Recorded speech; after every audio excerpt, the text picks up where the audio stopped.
how vulnerable we are.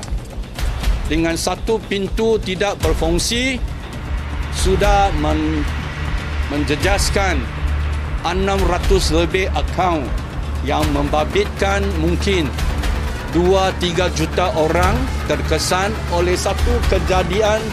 Kerosakan sensor automatik di baraj Sungai Muda menyebabkan air mengalir ke laut dan berlaku gangguan bekalan air di Kedah dan Pulau Pinang.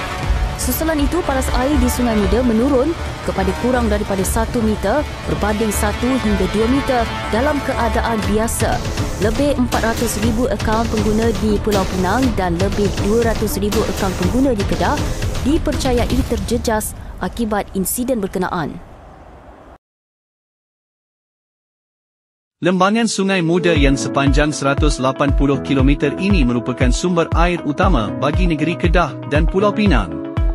Pada 13 Mei 2023, satu insiden telah berlaku di Sungai Muda, di mana paras air Sungai Muda telah surut dengan mendadak, sehingga mengakibatkan bekalan air mentah terjejas kepada penduduk di Kedah dan Pulau Pinang. Insiden air surut mendadak ini adalah berpunca dari kegagalan papan kawalan sistem pengangkat pintu air ke-14 di Ampang Jajar Sungai Muda, di mana kegagalan signal paras berhenti di alat angkat gagal dihantar untuk menghentikan kawalan angkat pintu.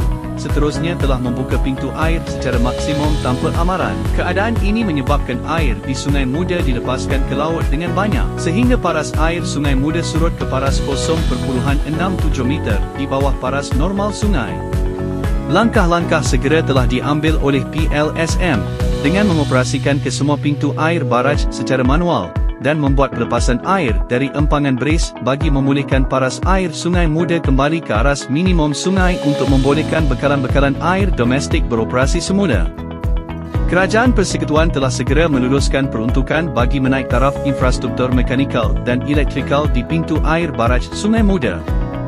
Kos projek ini yang berjumlah 7.04 juta ringgit ini melibatkan penggantian kesemua 14 modul kawalan dan motor alat angkat kepada model yang baharu, serta mekanisme kawalan gearbox naik turun yang dinaik taraf.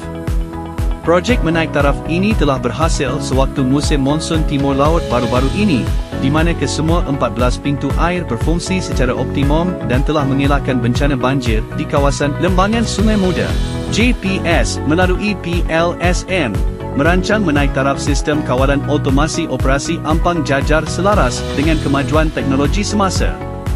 Penggunaan kecerdasan buatan yang mengambil kira keadaan sebenar semasa parameter sungai dan juga keperluan pam-pam pengairan serta loji rawatan air sedang dibangunkan bagi meningkatkan kecekapan operasi PLSM di masa akan datang bagi menjamin kesejahteraan pengguna air Sungai Muda di Kedah dan Pulau Pinang.